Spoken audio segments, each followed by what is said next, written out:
अस्सलाम वालेकुम नाजरीन, आप देख रहे हैं प्रोग्राम एतराज़ है। मैं हूं आदिल अब्बासी। खैबर पख्तूनख्वा के अंदर बल्दियाती इंतखाबात का सिलसिला जारी है। नताइज आ रहे हैं। 17 अजला हैं जिनमें इस इलेक्शन का इनेकाद हुआ है। जो आज पूरा दिन सूरत हाल रही, इंतखाबी जो मरहला जो जारी था उसके अंदर कुछ नाखुशगवार वाक़यात भी पेश आए, जिसमें एक बड़ा वाक़या जो है वो आज जो हुआ वो वफाकी वजीर शिबली फराज साहब जब कोहाट से अपना वोट डालकर आ रहे थे तो उनके ऊपर जो है वो नामालूम अफराद की तरफ से हमला किया गया और वो पथराव के नतीजे में जो है उनके एक ड्राइवर जख्मी हुए हैं, वो खुद महफूज रहे हैं। इसके अलावा कुछ और भी वाक़यात जो है वो हमें देखने को मिले। ये 17 अजला में मरहला वार ये इंतखाब हो रहा है। दूसरे मरहले में 16 जनवरी को 18 अजला में इलेक्शंस मुनक्किद होंगे। कबायली अजला के अवाम ने तारीख में पहली बार अपने बल्दियाती नुमाइंदे चुने हैं, जबकि अब ये मर्जर हो गया है। मर्जर के बाद ये इंतखाब हो रहा है। जिन अजला में आज बल्दियाती इंतखाबात हुए उनकी मैं जरा फहरिस्त आपके सामने रख दूं। उसमें पेशावर, नौशेरा, चारसद्दा, मर्दान, स्वाबी, कोहाट, खैबर, मोहम्मद, हंगू, बन्नू, करक, लकी मरवट, डेरा इस्माइल खान, हरीपुर, बुनेर, टांक और बाजोड़ शामिल हैं। 17 अजला जो ये हैं, इनमें अगर गुज़िश्ता बल्दियाती इंतखाबात की पार्टी पोजीशन देखी जाए तो इन 17 अजला में से 7 पर तहरीक इंसाफ गुज़िश्ता बल्दियाती इलेक्शंस में कामयाब हुई थी। इन अजला में पेशावर, नौशेरा, चारसद्दा, डीआई खान, टांक, करक और हरीपुर शामिल हैं। एएनपी 2 अजला मर्दान और स्वाबी में कामयाब हुई थी। जेयूआई 3 अजला कोहाट, बन्नू और हंगू में। पीपल्स पार्टी ने लकी मरवत में जिला नाजिम की नशस्त हासिल की थी और जमात इस्लामी ने बुनेर में कामयाबी हासिल की थी। गुज़िश्ता इंतखाबात में मजमूई तौर पर तहरीक इंसाफ पहले, आज़ाद उम्मीदवार दूसरे और जेयूआई तीसरे नंबर पर रही थी। ये तो कुछ माजी की भी सूरत हाल हमने आपके सामने रख दी। आज जो कुछ दिन भर इंतखाबात में हुए, जो अब नताइज सामने आ रहे हैं उस पर हमने बात करनी है। हमारे साथ मौजूद होंगे जियाउल हक, ब्यूरो हैं पेशावर से ARY न्यूज़ के, बैरिस्टर सैफ अली खान, मुआविन खुसूसी हैं वज़ीर आला खैबर पख्तूनख्वा के, मोहम्मद अली सैफ साहब, जाहिद खान साहब सीनियर रहनुमा अवामी नेशनल पार्टी के, निगत और अगजई साहबा सीनियर रहनुमा पीपल्स पार्टी की, वो हमें ज्वाइन करेंगी। जिया, मैं आपसे शुरू करूंगा। आज मजमूई तौर पर जो है कुछ वाकयात हमें इस तरह दिखाई दिए।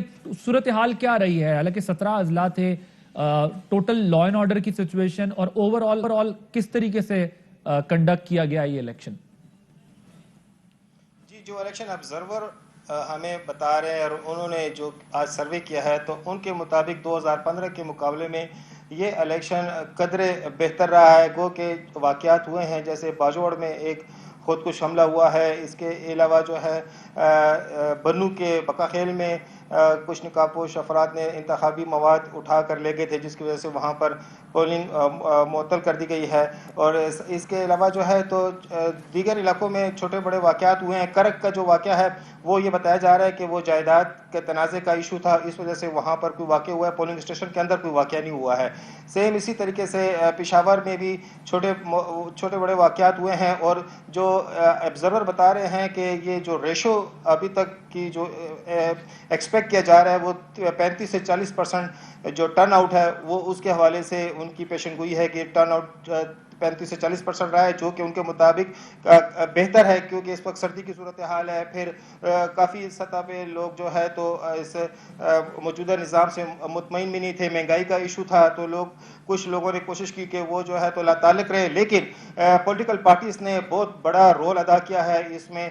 तमाम पॉलिटिकल पार्टीज़ ने खुलकर अपने वर्कर्स को मोटिवेट किया है। उनके वर्कर्स जो है तो पोलिंग स्टेशन पर भी नजर आए, लोगों को जो है तो कन्विंस करते हुए नजर आए वोट पोल करने के लिए, और उनको बाकायदा पोलिंग स्टेशन तक पहुंचाते हुए तमाम पॉलिटिकल पार्टीज उन्होंने बहुत ही मेहनत की है। नौजवान बहुत बड़ी तादाद में नजर आए हैं, खवातीन बहुत बड़ा उन्होंने रोल अदा किया है, स्पेशली कबायली इलाकों में। चूंकि ये पहली मरतबा कबायली इलाकों में ये इलेक्शन हो रहे हैं, तो उसके बाद उस वजह से वहाँ पर कबायली इलाकों में भी काफ़ी जोशो खरोश, नौजवानों में, खवातीन में, इवन के बुजुर्ग लोगों में भी काफ़ी जोशो खरोश नजर आया। और अभी तक जो ट्रेंड आ रहे हैं तो उस ठीक है, अब अभी तक जो ट्रेंड आ रहे हैं जरा मुकम्मल कर लें आप बात, फिर मैं अपने पार्टिसिपेंट्स की तरफ जाऊं।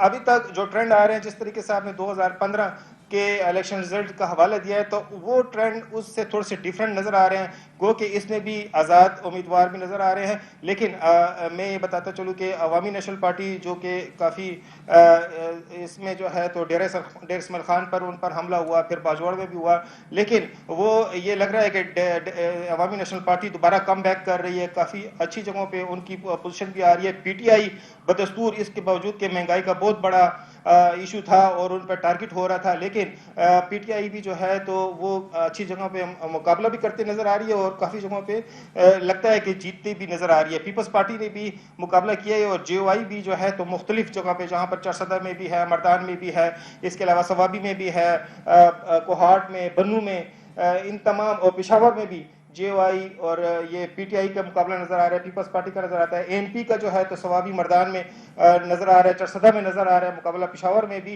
कुछ पॉकेट्स हैं जहां पर एएनपी काफी मजबूत और मौसर अपनी कैंपेन की है और उसकी वजह से उसको रिजल्ट भी ठीक, लगता है कि मिलेंगे। यानी आपके ख्याल में जो दीगर जमातें हैं वो भी जो है वो अपनी जो है वोट गेन करता नजर आ रहा है उनको? आपको जो पहले 2 इलेक्शंस में उन्होंने लूज किया, चाहे वो लोकल बॉडीज या जनरल इलेक्शन कह लें, अब वो रीगेन कर रही हैं अपनी स्ट्रेंथ को, और साथ में जो है वो एएनपी का आपको इसमें जो है ओवरऑल कमबैक नजर आ रहा है। मैं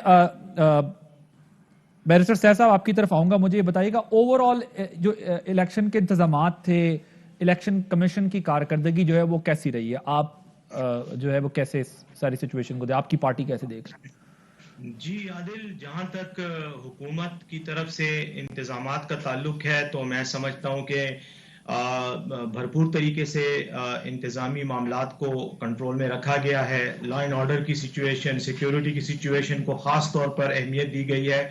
वजीर आला महमूद खान साहब ने ज़ाती तौर पर इन तमाम मामलात की मॉनिटरिंग की है और गुज़श्ता कई दिनों से मुसलसल पुलिस और दीगर लॉ इन्फोर्समेंट एजेंसीज और उसके अलावा जो दीगर मुतल्लिका महकमा है हुकूमत के, सूबाई हुकूमत के, उनको मुसलसल जो है वो उनके साथ मीटिंग्स होती रही हैं, आला सतही इजलास होते रहे हैं और बदस्तूर उन्होंने मतलब इनको जो है कंटिन्यूसली एक तसलसल के साथ इनकी मॉनिटरिंग करते रहे। अगर देखा जाए तो तमाम सूबे में तकरीबन कोई 9,223 पोलिंग स्टेशंस थे जिन पर तकरीबन 77,000 पुलिस एहलकार तैनात किए गए थे। उसके अलावा सिक्योरिटी को बीफ अप करने के लिए एफसी और आर्मी के जो दस्ते थे वो भी स्टैंड बाय थे, लेकिन अल्लाह के फजल से उनको इस्तेमाल करने की जरूरत नहीं पेश आई। ये जो इक्का दुक्का वाकयात हुए हैं, जैसे ज़िया-उल-हक साहब ने बात की, ये ज्यादातर जिस तरह के इलेक्शन में अमूमन रूटीन में लड़ाई झगड़े तो होते रहते हैं, ये उनका ही वो था, मतलब एक किस्म के रिफ्लेक्ट करते हैं थोड़ी सी जो पर्सनल दुश्मनी और इख्तिलाफात होते हैं, लेकिन एज सच कोई बड़े लेवल पर नाखुशगवार वाकया या जिसे ऐसा कहा जाए कि जो इलेक्शन के नताइज पर, कोई ऐसा वाकया जो इलेक्शन के नताइज पर मनफी तौर पर असरअंदाज हो सके, ऐसा वाकया अल्लाह के फजल से नहीं पेश आया। हाँ, अलबत्ता चंद स्टेशंस पर पोलिंग जो है वहां पर लड़ाई झगड़े की वजह से इलेक्शन कमीशन ने रुकवा दी है, उनमें शायद जो है वो हालात नॉर्मल होने के बाद शायद वहां पे पोलिंग हो, लेकिन वो एका दुका पोलिंग स्टेशंस ही हैं। तो ओवरऑल मजमूई तौर पर तो सूबाई हुकूमत की जो जिम्मेदारी थी वो बहसन पूरी की गई है और इस वक्त काउंटिंग का अमल जारी है। इंशाल्लाह कुछ देर में फिर नताइज भी सामने आने शुरू हो जाएंगे। जी, जाहिद खान साहब, ओवरऑल इलेक्शन ठीक रहा आपके भी ख्याल में, जो पूरा दिन सूरत हाल रही है? क्योंकि जाहिर है हुकूमत का अपना एक मौक़िफ़ है, ज़िया-उल-हक बता रहे हैं कि माजी की बनिस्बत एक अच्छा इलेक्शन जो है वो हो रहा है। अब अगर हम ये बात करें कि जो जिस तरीके से इलेक्शन कमीशन बार बार कहता है कि हम अगला इलेक्शन उससे बेहतर कराएंगे, कोशिश करेंगे, आप लोगों को लगा है कि हाँ बेहतर हो रहा है इलेक्शन ये वाला? आदिल भाई साहब, जो प्री फॉर रैगिंग है ना, वो हमेशा के लिए होते हैं, इस दफा भी हुआ है और इसमें इलेक्शन कमीशन नाकाम रहा है। उसकी वजह ये बताना चाहता हूँ कि जब इलेक्शन अनाउंस होता है तो रूल यही है कि प्राइम मिनिस्टर या मिनिस्टर्स नहीं जाएंगे, लेकिन आपको याद होगा कि प्राइम मिनिस्टर को नोटिस भी दिया गया कि आपने पेशावर नहीं जाना है। वो पेशावर गया भी और वहाँ पे अनाउंसमेंट भी किए। इसी तरीके से अगर आप जो असद केसर स्पीकर साहब है, उसका ऑडियो जो आया है वो भी आपके सामने है। इनकी वजीर और भी घूमते फिरते रहे और ऐलानात भी करते रहे, वो प्रीपोलिंग तो हुई है। अभी इस वक्त जो सूरत हाल है वो कहते हैं कि जी ऐसा नहीं है कि इलेक्शन पे असर करेगा। देखिए, सबसे पहले यही कि मैं ये सवाल करता हूँ कि हमें क्यों टारगेट किया जा रहा है? 2013 में हमें टारगेट किया गया। वो तो कहते हैं कि जी इनकी हुकूमत थी इसलिए इसको टारगेट किया गया। 2018 में हमें टारगेट किया गया। अभी 2021 में अभी 21 में अभी भी हमारे जो कैंडिडेट है रियाई खान की, जो हमारे डिस्ट्रिक्ट प्रेसिडेंट भी था, उस बेचारे को शहीद किया गया। आज बाजौर में भी हमारे 2 जवान शहीद हो गए, 2 लड़के शहीद हो गए, तीसरा बहुत सीरियस है और 4 जख्मी हो गए। तो हम पे अटैक्स होते हैं। मुझे नहीं पता कि खुसूसन हमारे लिए क्यों इतना खास इनके मेहरबानी है कि एनपी पे अटैक्स होती है और इनसे मोरल डाउन होता है। ये गलत बात है कि जी इस पे असर नहीं पड़ता है। असर बिल्कुल पड़ता है। उसकी ये वजह थी कि हमारे जो कारकुन होते हैं, जो हमारे लोग होते हैं, वो डिमोरल हो जाते हैं और वो उस तरीके से न कैंपेन करते हैं, न वो उस तरीके से जलसे और जुलूस में जाते हैं, न बाहर इतना कैंपेन कर सकते हैं, क्योंकि खौफ हो जाता है ना। हमेशा के लिए हमारे साथ तो यही हुआ है। Okay. दूसरा मसला यही है, ये जो अभी रियाई खान का मसला हुआ है, आपको पता है उसके बेटे ने प्रेस कॉन्फ्रेंस की कि उसने कहा कि अमीन गंडापुर ने मेरे बाप को 4 दिन पहले 2 करोड़ रुपए की ऑफर की, जब वो नहीं बेटा तो मारा गया। तो उसकी दावा भी उसी के ऊपर है।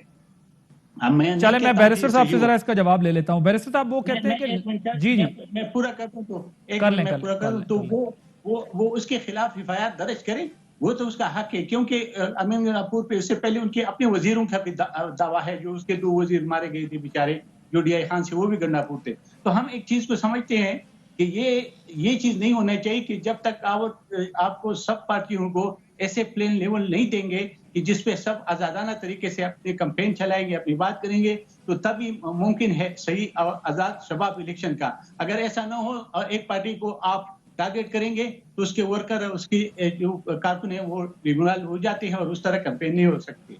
ठीक। वैसे साहब ये कंप्लेन किस हद तक एनपी की जो है वो दुरुस्त है? वो कहते हैं कि हमारे वर्कर्स को इसमें भी, इस इलेक्शन में भी निशाना बनाया गया, जहां दूसरे महफूज रहते हैं, लेकिन हमें हर सूरत निशाना बनाया जाता है, डिमोरलाइज होता है वर्कर, और हमारी जो शिकायत है वो भी जो है वो नहीं सुनी जा रही है, सुनी जाती है। तो हमें लेवल प्लेइंग फील्ड कभी भी नहीं मिलती।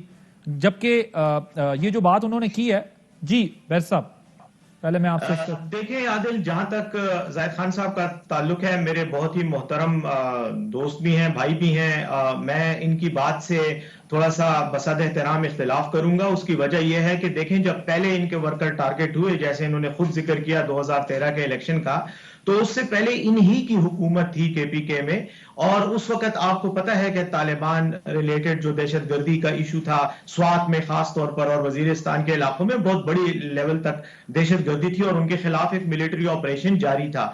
वो उस तनाजुर को तो आप इस मौजूदा हालात से अक्सर अलग और मुख्तलिफ अंदाज में आपको देखना चाहिए। वो एक डिफरेंट सिनेरियो, एक बिल्कुल मुख्तलिफ वो था, सिचुएशन थी। जहां तक इस मौजूदा सिचुएशन का ताल्लुक है, देखें डीआई खान में जो शेरानी साहब को जो है कत्ल किया गया है, जो एनपी के उम्मीदवार थे, उनका जो है अगर ये कहा जाए कि वो कोई सियासी टारगेट किलिंग थी, तो उससे मैं जरा थोड़ा सा इख्तिलाफ इसलिए करूंगा कि अभी एफआईआर दर्ज हुई है, अभी उसका केस की तफ्तीश होगी, और जब हकाइक सामने आएंगे तो तभी हम कोई हतमी तरीके से बात कर सकेंगे कि क्या वो उनकी किसी जाती दुश्मनी का नतीजा था, कोई और वजह थी, या कोई पॉलिटिकल सेटलमेंट थी, पॉलिटिकल पॉइंट स्कोरिंग थी। एक तो मैं ये थोड़ा सा जरा इस बात पे कहूंगा कि ये अभी कहना काबिल वक्त है और इंतजार करना चाहिए कि शवाहिद क्या आते हैं। दूसरी बात, जहां तक बाजौर में धमाका हुआ है, बिल्कुल वो एक अफसोसनाक वाकया है और वो हुआ है, लेकिन बाजौर का आपको पता है, जाहिद खान साहब को बहुत अच्छी तरह पता है कि बाजौर जो है वो अफगानिस्तान का बिल्कुल एक सरहदी इलाका है और वहां पर पहले भी दहशतगर्दी की जिद में रहा है। तो वहां पर भी ये फैक्टर जो है वो टोटली रूल आउट नहीं किया जा सकता। एक खुदकुश धमाका भी उसी इलाके में हुआ है। तो ये सारी चीजें जो है इनको आप रूल आउट नहीं कर सकते कि ये हुकूमत की तरफ से या रूलिंग पार्टी की तरफ से कोई सिचुएशन नहीं थी, बल्कि एक ऐसी सिचुएशन है कि जिसको रोकने के लिए हर मुमकिन इकदाम किया गया, लेकिन फिर भी एक आध वाकया हुआ है जिसका हुकूमत को भी और मैं समझता हूं कि सब लोगों को अफसोस है। एक और चीज आदिल, मुझे 1 सेकंड का मौका दे कि देखिए, ये टारगेट जो हुआ है ये सिर्फ एएनपी को नहीं किया गया। देखिए, आज करत में पीटीआई के जो सिटिंग एमएनए हैं शायद खटक साहब, उन पर भी हमला हुआ है, उनके लोगों पे, उनका भतीजा और उनका गार्ड जो है वो शहीद हुए हैं, जांबाग हुए हैं। तो इस तरह से अगर देखा जाए तो ये तो किसी एक पार्टी को टारगेट नहीं किया गया, बल्कि अक्रॉस द बोर्ड जो भी इख्तिलाफात थे, चाहे वो जाती दुश्मनियां थी, चाहे कोई और इख्तिलाफात थे, वो इस तरह से सामने आए हैं। मैं ये समझता हूं कि ये बात मुकम्मल तौर पर मैं इससे एग्री नहीं करूंगा कि सिर्फ एमपी को टारगेट करके है वो नहीं किया जा रहा। जाहिद साहब, आप कोई बात करना चाह रहे हैं जरा? हाँ, मैं ये कह कि मैं इसके सेब की बात से इत्तेफाक नहीं करता हूं, क्योंकि शायद खटक का इनके अपने पुलिस अफसर कह रहे हैं कि उनकी जाती दुश्मनी थी और वो तो इलेक्शन जो स्टेशन है उससे बहुत दूर हुई है और कुछ जमीनों का तनाज़ा था जो एक दूसरे के मारा। जो मेरे कारकुन यहाँ पे शहीद हुए बाजोड़ में, वो तो गाड़ी भी नजर आ रहे, सब चीजें आ रहे। जो आप ये कहते कि डीआई खान में, तो डीआई खान में उसके बेटे दावा कर रहे हैं, वो कह रहे हैं, वो सही है या गलत है वो अलग बात है, लेकिन इसके अलावा मुझे एक कोई और पार्टी कहते कि ये कि उनके कारकुन या उनके कोई कैंडिडेट टारगेट हुआ है तो मैं फिर मान लूं, लेकिन नहीं हुआ है। इसलिए इसका ये नहीं है, हम तो रियासत की बात करते हैं, मैं तो हुकूमत की बात ही नहीं करता हूं, क्योंकि अभी डीआई खान का वाकया भी तो अंडर इन्वेस्टिगेशन है ना, उसमें भी जाहिर है तफसीलात जरा सामने आए तो फिर ज्यादा बेहतर पोजीशन होगी। मैं ज़ियाउल हक साहब की तरफ जाना। जी सैफ साहब, अगर वहां पे ये उनका जाति था तो ये पहले क्यों नहीं हो सकता था, इलेक्शन के दिन में क्यों हुआ? फर्ज जी बैरिस्टर सैफ साहब, नहीं वो जाहिद खान साहब आपको याद है वो इलेक्शन के दिन नहीं हुआ, इलेक्शन से पहले हुआ है वो जो टारगेट किलिंग थी डीआई खान की। और एक और चीज बताऊं, आज शिबली फराज जो हमारे वफाकी वजीर हैं उन पर हमला हुआ है, उनका ड्राइवर जख्मी हुआ है, उन पर पथराव भी किया गया, फायरिंग भी की गई है। तो ये जो सिचुएशन है देखें ये सबके साथ है, इसमें किसी एक पर्टिकुलर पार्टी को टारगेट नहीं किया जा रहा, न ही किसी के साथ कोई इम्तियाजी सलूक करते हुए ये हरकत हो रही है। और हुकूमत ने जैसे ठीक है जी, पॉइंट टेकन। मुझे निगत औरकजई साहिबा ने भी ज्वाइन किया है, पीपल्स पार्टी की सीनियर रहनुमा पर। निगत साहिबा, ओवरऑल इलेक्शन जो है वो आज पूरा दिन जो सूरत हाल रही है, आपकी पार्टी, आप लोग मुतमईन हैं ओवरऑल? मैं बात कर रहा हूं चंद एक वाकयात के अलावा हटके, इंतखाब सही हुआ है या फिर जो जाहिद खान साहब कह रहे हैं कि हमें लेवल प्लेइंग फील्ड नहीं मिली, बाकी पार्टियों को मिली है, आप लोगों का भी क्या यही शिकायत है? आप मुझसे मुखातिब हैं या किसी और से मुखातिब? मैं बिल्कुल आपसे मुखातिब हूँ, निगत औरकजई साहब। ठीक है जी, हमें बिल्कुल हमें जो खेलने के लिए जो फील्ड है वो बिल्कुल हमवार नहीं मिली है। और आपको रात के वाकये का देखें, ये छोटे मोटे वाकयात आप इसको नहीं कह सकते हैं, इनको आप बाकायदा प्री जो धांधली होती है वो कह सकते हैं। कि रात को जब मुझे इत्तला मिली तो जब हम गए, हमने रंगे हाथों प्रिजाइडिंग ऑफिसर को उनके हस्बैंड के साथ जो है तो 25 कापियां उनसे बरामद की, जिन पे के बल्ले को ठप्पा लगा हुआ था। इसी तरह और जो पोलिंग स्टेशन थे वहां पे भी यही सिचुएशन थी। और इसी तरह ओवरऑल जहाँ जहाँ पे इलेक्शन हो रहे हैं वहाँ पे इन्होंने कापियां पहले से पहुंचाई हुई थी और वहाँ पे पहले से छप्पे लगे हुए थे। फिर जहाँ पे जिन स्टेशन से आज मैं पूरा दिन फिरती रही हूँ, कादराबाद हमारा एक स्टेशन है, वहाँ से पीटीआई के 2 लोगों ने डब्बे उठा के, और वो अगर आप कहें तो मैं आपको तमाम, जिसमें के 3 वोट जो थे वो पीटीआई के थे, बाकी सारे तीर के निशान लगे हुए थे, वो फाड़ के और डब्बे उठा के भाग के ले गए। तो आप मुझे ये बताएं कि कैसा इलेक्शन है? रात को जो कुछ हुआ है वो भी आपके सामने है और ARY ने इसको कवर भी किया है और तमाम मीडिया ने इसको कवर भी किया है। ये ऐसे इलेक्शन जो है ना हमने अपनी पूरी जिंदगी में देखे हैं और ना हमने शायद आने वाले सालों में अगर नियाजी साहब चले जाएं तो उसके बाद ऐसे इलेक्शन देखने को मिल जाएंगे, लेकिन नियाजी साहब के होते हुए ऐसे इलेक्शन हम तवक्को नहीं कर सकते हैं। देखें, करत में, इसके अलावा बड़ा आदम खेल में पूरे 3-4 पोलिंग स्टेशन को आग लगा दी गई पीटीआई के लोगों ने। आप मुझे बताएं कि ये एक लेवल का फील करेंगे किसी एक पार्टी के लिए? ये तो मतलब अपने आप को जितवाने के लिए और मेयरशिप को कंफर्म करने के लिए या जितनी भी धांधली हो सकती है वो ये लोग कल से कर रहे हैं। ठीक, या मुझे ये बताइएगा कि ये एक तो जाहिर है पॉलिटिकल पार्टीज का स्टांस हमारे सामने है, हुकूमत का स्टांस हमारे सामने है, जो इस वक्त सूरत हाल है वो सारा दिन भर हम देखते रहे। लेकिन अगर हम इससे हटकर अगर आगे देखें कि ये आज के जो नताइज आते हैं, क्या वो खैबर पख्तूनख्वा में मुस्तकबिल में जो सूबाई हुकूमत की दौड़ है या सूबाई सियासत है उस पर असरअंदाज होंगे, वफाक पर भी असरअंदाज होंगे? यानी वफाकी नुमाइंदों और सूबाई नुमाइंदों दोनों के लिए वो एक लिटमस टेस्ट होगा ये नताइज आने के बाद? जी, जहाँ तक इस हवाले से बात करता हूँ, लेकिन मैं ये जो शिकायत के हवाले से और जो कंप्लेंट्स के हवाले से बात की जा रही है, तो जो इलेक्शन कमीशन के ज़राए हैं, तो उनसे जब आज मेरी बात हुई है, तो वो कह रहे हैं कि तकरीबन 40 से 50 शिकायत थी इलेक्शन के कंडक्ट के हवाले से, और वो इंतहाई मामूली नौइयत की थी, तो उनको उसी वक्त दूर किया गया है। और जहाँ तक ये रात के वाक़े के हवाले से ही बात की जा रही है, तो इलेक्शन ऑफिस का, इलेक्शन के ज़राए का यही कहना है, बल्कि इलेक्शन कमिश्नर का बयान इस पर आया है कि जो इलेक्शन मवाद था वो महफूज था। जी बिल्कुल, ये इलेक्शन जो है तो बहुत अहमियत के हामिल हैं, खासकर पीटीआई के लिए और दीगर पार्टियों के लिए भी, लेकिन पीटीआई के लिए इसलिए भी कि चूंकि पीटीआई गवर्नमेंट में है और वो दावा करती रही है कि ये दूसरी मरतबा उसको मैंडेट मिला है। तो ये पेशावर में जो इलेक्शन, स्पेशली सूबाई दारुल पेशावर का जो इलेक्शन है, अगर इसमें पीटीआई की कामयाबी हो जाती है, तो फिर वो जो अपोजिशन के बयानियां हैं, तो वो समझा जाएगा कि वो बयानियां लोगों ने उसको बाय नहीं किया है। और पीटीआई को अगर इसमें नुकसान हो जाता है, तो पीटीआई को नुकसान इस हवाले से भी होगा कि पेशावर का मेयर जो है तो 7 एमपीएज है, उनके जुरिस्डिक्शन में ये इलेक्शन हो रहा है, और उसमें सिर्फ एक एमपीए जो है तो एएनपी का, बाकी 6 एमपीएज पीटीआई के हैं, और उसमें 3 वज़रा भी हैं।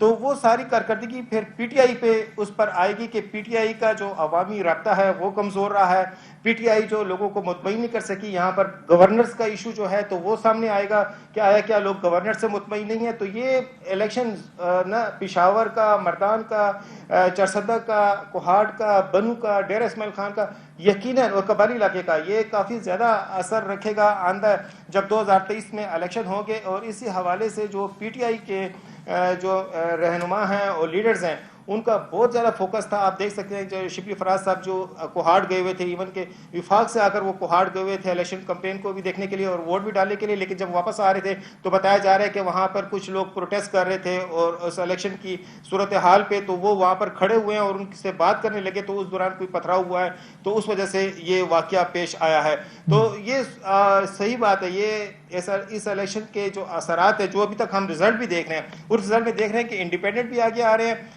जेवाई जो है तो वो जिस तरीके से वो कह रही थी कि हमें लास्ट 2018 के इलेक्शन में जो है तो सही तरीके से अपनी कैंपेन करने का मौका नहीं मिला, एनपी को भी एक शिकायत थी। तो इस इलेक्शन में हम देख रहे हैं कि ये पार्टियां उभर कर सामने आ रही हैं। और साथ ही ये भी है कि कोई ऐसा, चले मुझे एक ब्रेक लेनी है, ब्रेक के वापस आते हैं तो इस डिस्कशन को भी कंटिन्यू रखेंगे जरा। और एक और बात ये, क्योंकि केपीके के अंदर ये इलेक्शन हो रहे हैं और ज़ाहिर है पोलियो कैंपेन्स जो चलती रही हैं, उसमें पोलियो कैंपेन्स में पोलियो वर्कर्स को भी निशाना बनाया गया, माजी में ये सब कुछ होता रहा है। और लोगों में भी ये एक अवेयरनेस जो है वो देने की ज़रूरत है, क्योंकि पाकिस्तान अब उन 1-2 मुल्कों में रह गया है जहाँ पर अभी भी कुछ केसेस पोलियो के हैं। तो पोलियो के लिए जो है वो बहुत एक अहम मैसेज है, वो ये कि लोग अपने बच्चों को इसके कतरे ज़रूर पिलाएं ताकि मुस्तकबिल में इस मसले से बचा जा सके।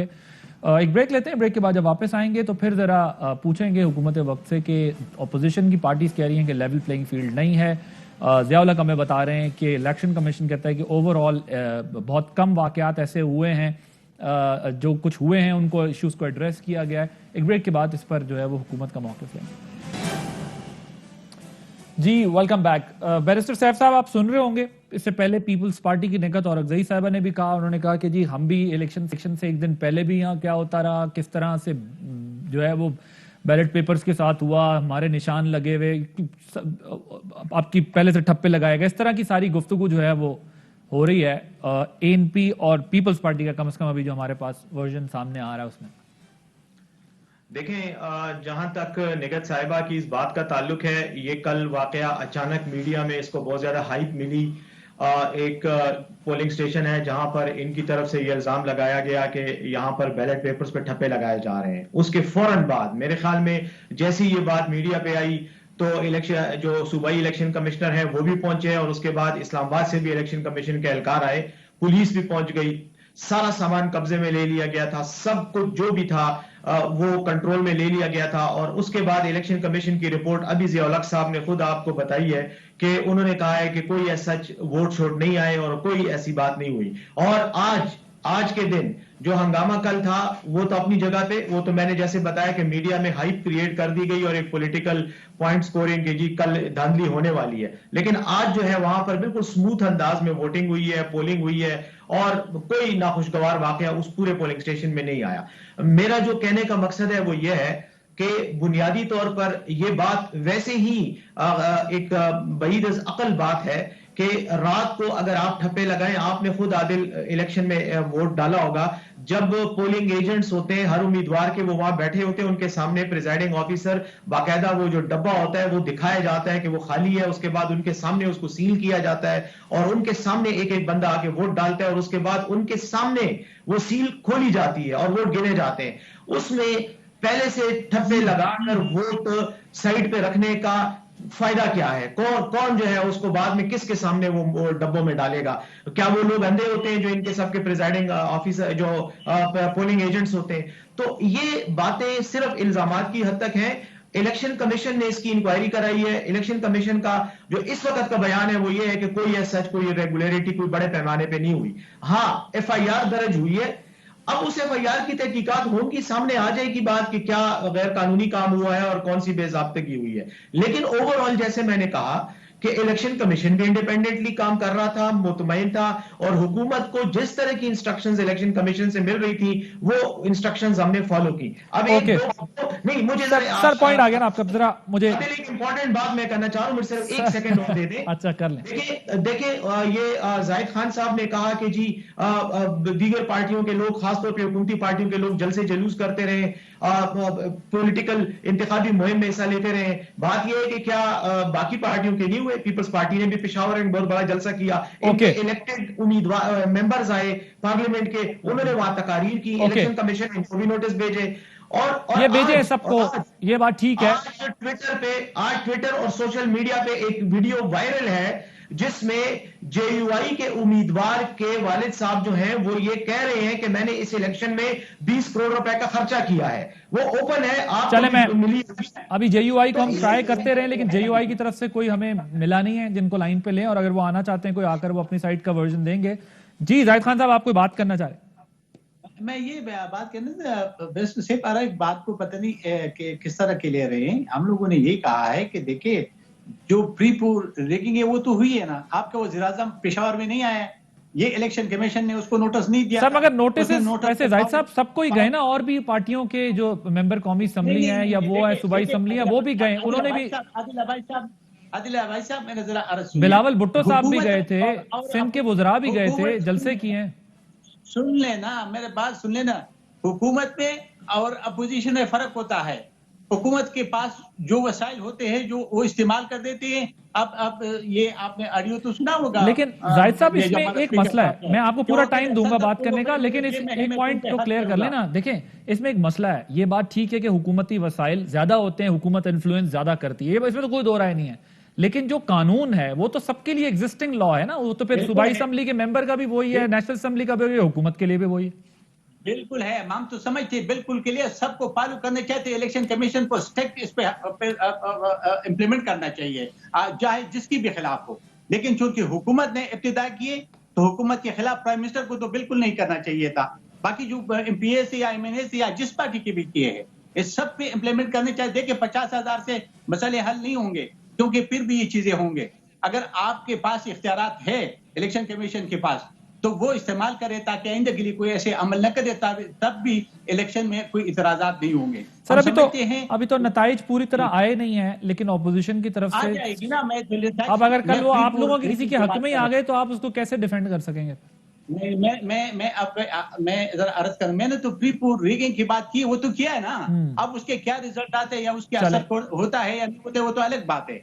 लेकिन एक चीज तो हुई है जो हमारे रूल रेगुलेशन है उसकी इख्तिलाफ तो किया है ना। जी निगत साहब, बैरिस्टर साहब ने जो है वो कहा कि ये इलेक्शन कमीशन ने बता दिया है कि ओवरऑल वो किस तरह का इंतखाब। जी मैं इलेक्शन कमीशन का बहुत एहतराम करती हूँ, लेकिन उन्होंने बिल्कुल झूठ बोला है। कापियां अभी भी हमारे पास मौजूद है, हम अदालत में पेश करेंगे जो हमने उनसे ली है।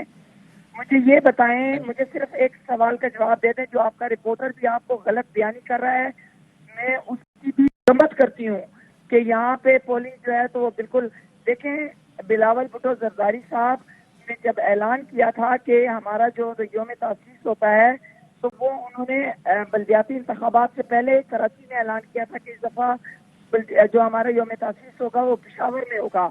और हमने यहाँ पे ना बिलावल साहब के पास कोई इख्तियारात थे, ना किसी और के पास कोई इख्तियारात थे। अच्छा, खैबर पख्तूनख्वा से सिर्फ मुझे 3 दफा इलेक्शन कमीशन से सिर्फ इसलिए नोटिस मिल चुका है कि मैं अपने पार्टी के यौम तासीस पे क्यों गई हूँ। क्या मेरे पास एक अपोजिशन जो लेडी है, क्या इन्होंने मुझे कोई फंड दिया था जो मैं ऐलान करने गई थी? मैं तो अपनी पार्टी के एज वफा को तजदीद करने के लिए गई थी और 3 दफा मुझे उन्होंने ये बताया कि क्यों ना हम आपकी रुकनीत को खत्म कर दें। पेशावर में मैं अपेयर हुई, इस्लामाबाद में मैं अपेयर हुई, मुझे ये बताया जाए कि अली अमीन गजापुर जो है उसका ठीक, भाई जो है निगर वो साहब पूरा- आप बिल्कुल ठीक, आपका पॉइंट है। मैं मेरी जरा बात आपको सुनिए। इंटरप्ट करना पड़ रहा है क्योंकि एक और इम्पोर्टेंट डेवलपमेंट ये अनफॉर्चुनेटली इंसिडेंस एक हुआ। फराज साहब जिसका प्रोग्राम में मैंने प्रोग्राम के आगाज में भी बात की, वफाकी वजीर हैं, उनकी गाड़ी पर जो है वो अटैक हुआ था। इस वक्त फोन लाइन पर हमारे साथ मौजूद हैं शबीर साहब। अस्सलाम वालेकुम। जी अस्सलाम वालेकुम। आप खैरियत से हैं, ठीक ठाक हैं? ये वाकया सारा अल्हम्दुलिल्लाह। किस तरह हुआ है और आप वोट कास्ट कर आ रहे थे वहां से वापस? जी बिल्कुल, कोहाट से मैं वोट कास्ट करके आ रहा था, तो शाम का वक्त था, बल्कि अंधेरा हो गया था। तो दरादम खेल के में जब पहुंचे तो वहां पे एक मौत सा था, एक क्राउड था 40-50 लोगों का जो कि काले झंडे लहरा रहे थे। और उन्होंने पहले जो मुझसे आगे जो पुलिस की जो वो होती है वो उस पे हमला किया। तो वो उधर से ब्रिगल आउट करके वो निकल गए, तो उसके पीछे वो फिर हमारे ऊपर आए और मैंने उनको देखा कि वो उधर लेफ्ट साइड पे, मैं चूंकि आगे ही बैठा होता हूँ, मैंने देखा कि उन्होंने पुलिस की जो वैन थी उस तरफ भी फायरिंग की। और फिर हम भी चूंकि तो हमारी वो कुल्हाड़ियां और डंडे लिए हुए थे, उन्होंने हमारी गाड़ी को भी अटैक किया, सारे वो तोड़ वोड़ दिए शीशे, और हमारा ड्राइवर भी जख्मी हो गया। फिर उसके बाद भी फायरिंग होती रही, लेकिन हम निकल गए और फिर कुछ मोटरसाइकिल पे भी लोग जो है तो वो परसू करते रहे, लेकिन हमारी गाड़ी की स्पीड काफी तेज थी। तो हम पहुंचे, पहले हम अपने शबीर साहब, ड्राइवर आपको रिकॉग्नाइज किया गया? आपको रिकॉग्नाइज किया उन लोगों ने कि आप मेरा नहीं ख्याल अनलेस चूंकि हमारे प्रोग्राम्स तो पहले से ही चले जाते हैं जिसमें कि पता होता है कि कौन आ रहा है और कौन जाएगा। अदरवाइज तो मैं नहीं समझता हूँ अनलेस उनको पता हो कि मैं आ रहा था। लेकिन मेरा ख्याल ये है कि it was not personally against me. I mean this is what I assume because. तो ये क्या कोई आपको क्योंकि ज़ाहिर है आप खुद भी सियासतदान है, कुछ सियासी जमातों के वर्कर थे, कोई इलेक्शन से मुताल्लिक मूवमेंट थी या मुझे ये नहीं, अच्छा, मुझे नहीं लगता कि जी ये कोई सियासी पार्टी के वर्कर थे। बिकॉज जिस तरह मैंने कहा, उनके झंडे जो है तो वो ये मैं बता रहा हूँ कि ये ब्लैक झंडे थे, उस पर कुछ लिखा हुआ था जो मैं पढ़ नहीं सकता क्योंकि ऐसी कैफियत में जरा पढ़ना जो है तो जरा मुश्किल होता है। अच्छा, तो वो इसका मतलब ये है कि आप जिस तरह जा रहे थे वहां से और भी लोग शायद इसका निशाना वहां बने हो, मतलब आपसे अगली गाड़ी पर, पुलिस की गाड़ी पर भी हुआ है, आपकी गाड़ी पर भी, और आप कहते हैं आपको रिकॉग्नाइज भी नहीं किया, तो फिर एक रैंडम सा ही कोई खौफ व हिरास फैलाने की वहां कोशिश हो रही है? मे बी यू नो इस वक्त मुख्तलिफ किस्म की पॉसिबिलिटीज हो सकती हैं, but all I am interested in is and कि मेरा जो ड्राइवर हैं वो भी अल्हम्दुलिल्लाह अभी वो मुझ अस्पताल से खबर आई है कि वो ठीक है। और मैं भी इधर बैठा हूँ आपसे बात कर रहा हूँ, वरना शायद अल्हम्दुलिल्लाह जी, अल्हम्दुलिल्लाह, अल्लाह ताला सबको अपने हिफ्ज़ मान में रखे। So much. शिबली फराज साहब हमारे साथ मौजूद थे। एक ब्रेक लेंगे, ब्रेक के बाद जब वापस आएंगे तो इस पर मजीद गुफ्तगू होगी। जी वेलकम बैक। बैरिस्टर साहब, टाइम बहुत शॉर्ट है, 30 सेकंड्स में अगर आप अपना आर्गुमेंट कंप्लीट कर रहे हैं, कोई बात करना चाह रहे थे आप? मेरी बात जी, मैं जाहिद साहब आपके साथ हूं। बैरिस्टर साहब अगर क्विकली 30 सेकंड। मैं जाहिद साहब की बात से स्टार्ट लेता हूं कि 30 सेकंड सर के बारे में कहा गया। वजीर आजम साहब जो है वो इस मुल्क के चीफ एग्जीक्यूटिव है और वो आकर उन्होंने सिर्फ गवर्नर हाउस में प्रोग्राम में शिरकत की, कोई ऐसा जो है किसी उम्मीदवार से मुलाकात नहीं की, किसी सूरत इंतखाबी जलसे पर असरअंदाज नहीं हुए। और जैसा कि निगत साहिबा ने अभी थोड़ी देर पहले कहा कि बिलावल साहब ने जो है वो पहले से ऐलान किया हुआ था, तो वजीर आजम साहब ने भी तो ये प्रोग्राम बहुत पहले से अनाउंस किया हुआ था। नया पाकिस्तान कार्ड, उसकी सिर्फ एक तकरीब हुई है जिसका कोई। जाहिद साहब 30 सेकंड। जाहिद साहब 30 सेकंड। देखिए आदिल भाई साहब, ये पीटीआई की हमारी सूबे में ये 9 साल हो गई हुकूमत की, इससे पहले किसी भी हुकूमत ने 9 साल नहीं की। ये जो अभी शबीर फराज साहब की गाड़ी पे वो हुआ है, अटैक हुआ है, पता नहीं फायरिंग हुई कि नहीं हुई, लेकिन वो डंडों से और हुई है। तो इसका मतलब ये कि लोगों में इतना गम गुस्सा है क्योंकि महंगाई है, बेरोजगारी है, आटा नहीं मिल रही है, चीनी महंगी है, सर, वक्त खत्म दवाई हो गया। महंगी है। तो ये मौजूदा ओके जी, हुकूमत का थैंक यू सबसे सो मच जाहिद खान साहब, निगहत औरंगज़ई साहबा, बैरिस्टर सैफ और हमारे ज़ियाउल। अहम तरीन खबरें अब एक क्लिक की दूरी पर। आपके पसंदीदा टॉक शोज हों या अहम मुल्की या गैर मुल्की शख्सियात की न्यूज कॉन्फ्रेंसेस, हर लम्हा बाखबर रहने के लिए सब्सक्राइब करें हमारा YouTube चैनल। मौसम की सूरत हाल हो या खेल के मैदान से खबरें, अपने मोबाइल फोन से मुल्की और बैनुल-अक़वामी अहम खबरों तक रसाई के लिए डाउनलोड कीजिए मोबाइल ऐप। बावसूख ज़राए से मुसद्दिका खबरों, तज्ज़ियों और तबसरों से मुस्तफ़ीद होने के लिए विजिट कीजिए पाकिस्तान की सबसे बड़ी न्यूज वेबसाइट www.arYnews.tv। इन सब के अलावा पाकिस्तान का सबसे बड़ा फेसबुक पेज हो, सबसे बड़ा न्यूज इंस्टाग्राम अकाउंट या फिर ट्विटर, ARY न्यूज पहुंचा रहा है खबरें सबसे पहले आप तक, ताकि आप रहें हर लम्हा बाखबर।